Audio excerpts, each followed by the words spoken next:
नमस्कार दोस्तों, Asia cup 2025 के फाइनल में एक ऐसा ड्रामा हुआ जो शायद पहले कभी नहीं देखा गया था। जब इंडिया ने पाकिस्तान को हराकर ट्रॉफी जीता तो एसीसी के चीफ और पाकिस्तान के मंत्री मोहसिन नकवी ट्रॉफी देने स्टेडियम आए, लेकिन इंडिया की टीम ने स्पष्ट तौर पे ट्रॉफी लेने से मना कर दिया। इससे ट्रॉफी सेरेमनी तमाम तरह से गड़बड़ हो गई। कुछ देर के लिए मोहसिन नकवी स्टेज पर खड़े रहे, लेकिन वो फिर ट्रॉफी लेकर चल दिए, शायद अपने होटल के रूम पे। इंडियन टीम ने स्टेज से दूर ही अपनी सेलिब्रेशन की बिना किसी कप के। बीसीसीआई ने भी बाद में कहा कि उन्होंने एसीसी को पहले ही बता दिया था कि हम पाकिस्तानी लीडर से ट्रॉफी नहीं लेंगे। ये टेंशन पहले ही नजर आ चुकी थी। टूर्नामेंट के दौरान इंडिया पाकिस्तान हर मैच से शुरुआत में हैंडशेक नहीं हुई थी और ना ही टॉस पर साथ में कोई फोटो शूट हुआ। ग्रुप स्टेज में सूर्य कुमार यादव ने पाकिस्तानी कैप्टन सलमान अली आगा से हाथ मिलाने से मना कर दिया था और मैच खत्म होते ही इंडियन प्लेयर्स सीधे ड्रेसिंग रूम चले गए। सुपर 4 के मैच में भी यही पॉलिसी रही।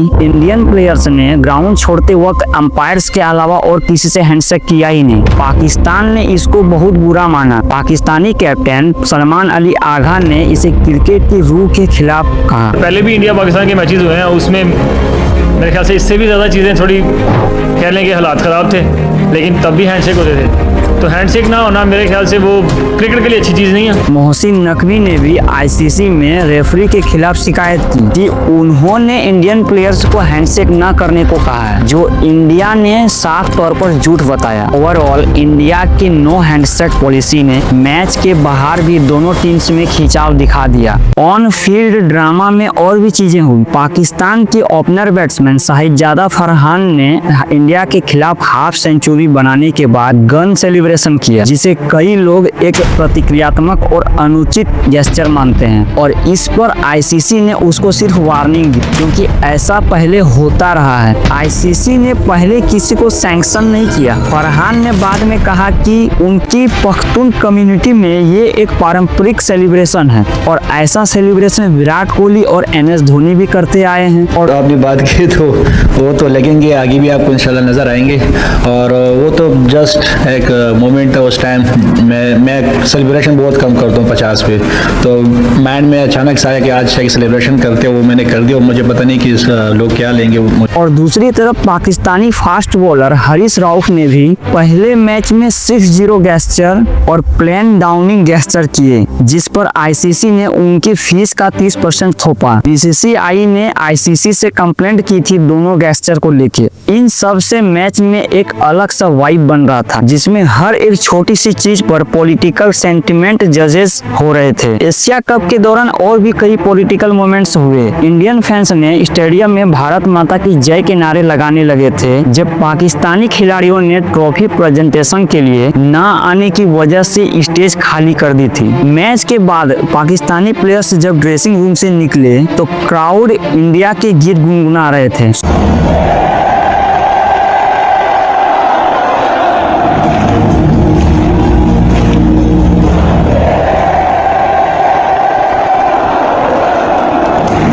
सोशल मीडिया पर इंडियन प्लेयर्स ने ट्रॉफी के बिना जीत सेलिब्रेट करने के लिए मीम्स और इमोजी डाला। वरुण चक्रवर्ती ने ट्रॉफी इमोजी से चाय की कप दिखाई। हार्दिक पांड्या ने ट्रॉफी इमोजी के साथ फोटो शेयर किए। ये सब बताता है कि गम और हमारे फैंस बहुत इमोशनल थे और पाकिस्तान की मीडिया इसे शर्मनाक बताने लगे। पाकिस्तान के लोगों का रिएक्शन काफी नाराज और डिफेमेशन से भरा हुआ था। राफेल और जेट-10C का मुकाबला हुआ था, तब कोई कह सकता था कि हम उनके 6 राफेल गिरा देंगे।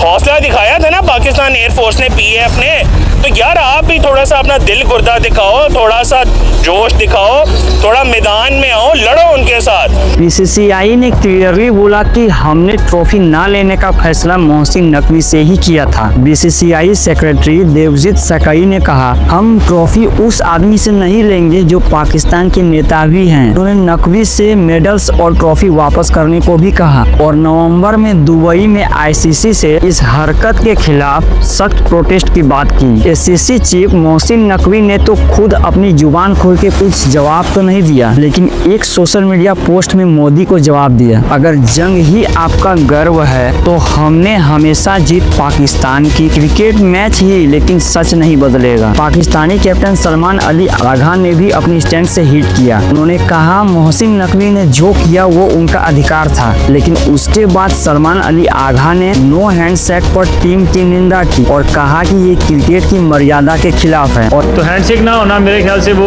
क्रिकेट के लिए अच्छी चीज़ नहीं है। और इंडिया साइड से सूर्य कुमार यादव ने प्रेस कॉन्फ्रेंस पर बोला, ऐसा कोई मैच नहीं देखा कि जिसमें चैंपियंस टीम को ट्रॉफी न दिया गया हो। हमारी ट्रॉफी ड्रेसिंग रूम में है। उनका मैसेज था, ये सब हमें रोक नहीं सकते। And as I said earlier also, I have never seen this a team winning a tournament, hard-earned tournament and not getting a trophy. PCB chairman Mohsin Naqvi ने भी बाद में प्रेस से कहते निकले, एशिया कप न देकर हम हैरान हैं। क्रिकेट और राजनीति अलग रहनी चाहिए। पॉलिटिक्स आज भी हम बिलीव करते हैं और क्रिकेट साथ साथ नहीं चल सकते। एक स्पोर्ट्स है और उसको स्पोर्ट्स रहने दें, और जो क्रिकेट है वो इस सारी चीज़ से बालातर होनी चाहिए।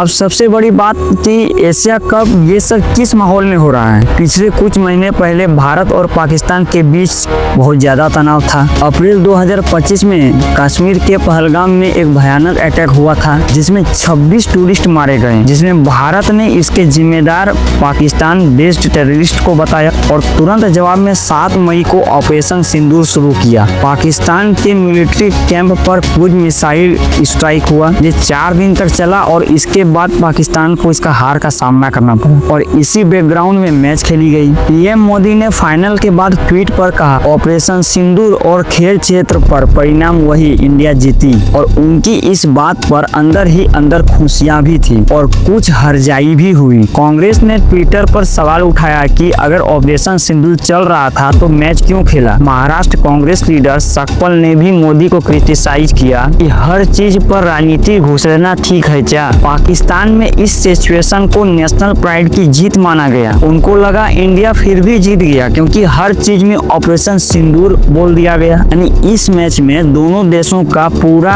जियोपॉलिटिक्स रिफ्लेक्ट हुआ। क्रिकेट पहले धूम धड़ाके नहीं बल्कि डिप्लोमेसी का जरिया माना जाता था। 1987 में पाकिस्तान के डिक्टेटर जियाउल हक जब इंडिया आकर टेस्ट मैच देखा था, उसने इसे क्रिकेट फॉर पीस बताया। 2004 में इंडिया पाकिस्तान सीरीज हुई। प्रधानमंत्री वाजपेयी ने क्रिकेटर से कहा था, आप वहां दिल जीतो, मैच की परवाह नहीं। लेकिन मुंबई अटैक 2008 के बाद से सब बदल गया और एनालिसिस्ट के मुताबिक अब क्रिकेट डिप्लोमेसी का जमाना खत्म होता जा रहा है। क्रिकेट अब नेशनलिज्म और दुश्मनी का जरिया बन गया है। पुराने समझौते भूल गए हैं। शाहिद अफरीदी जैसे पुराने खिलाड़ी बोले कि उनके खेल के जमाने में हम दूसरे देश के खिलाड़ियों से बड़ी इज्जत से मिलते थे, भले ही जंग ही क्यों ना हो रही हो। लेकिन आज सिचुएशन उल्टा है। इंडिया टीम्स के खिलाड़ी खुलेआम देशभक्ति दिखाते हैं। मीडिया और पब्लिक में खुलेआम चर्चे चल रहे हैं कि भारत की मीडिया ने जीत को गर्व भरा काम बताया। कुछ न्यूज ने हाईलाइट किया मोदी का ऑपरेशन सिंदूर वाला ट्वीट और टीम की देशभक्ति,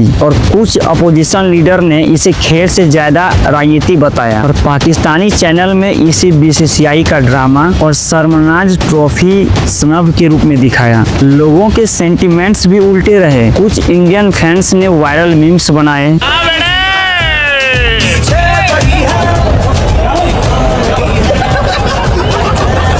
रिंकू भाई अब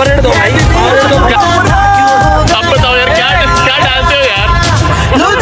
तो पाकिस्तानी सपोर्टर्स ने खेल को बेइज्जती बताई। जैसे गन सेलिब्रेशन से पता चला आईसीसी ने पहले कभी कच्ची तहकीकात की होती, इसीलिए सैंक्शन नहीं लगाया और फरहान को सिर्फ वार्निंग मिली। हाँ, ऐसा गेस्चर कॉमन नहीं, मगर आईसीसी ने रूल से पहले चले जाने दिया था। नो हैंडशेक पर भी कुछ लोगों ने कहा कि मैच रेफरी पाइक्रॉट से भी मिसअंडरस्टैंडिंग हुई थी, जिसका आखिर में मैच रेफरी ने माफी भी मांग ली थी। ये सब फैक्ट से जोड़ा गया ताकि इमोशनल टाइप ठंडा हो जाए। तो देखा दोस्तों, एशिया कप 2025 फाइनल खेल से ज्यादा पॉलिटिक्स और टेंशंस की कहानी बन गई। ट्रॉफी फ्लैश को हैंडशेक कंट्रोवर्सी, गन सेलिब्रेशन, ये सब एक बड़ा पिक्चर का हिस्सा था और ये सब पीछे चल रहे हैं। हिंदुस्तानी पॉलिटिक्स और उनके बीच कॉन्फ्लिक्ट से जुड़ी हुई थी और पुराने जमाने में क्रिकेट वहाँ एक पुल बन गया करता था। आज ये खुद एक तनाव का पार्ट बन गया है। एज ए स्पोर्ट्स वॉचर हमारा फर्ज है न सिर्फ खेल का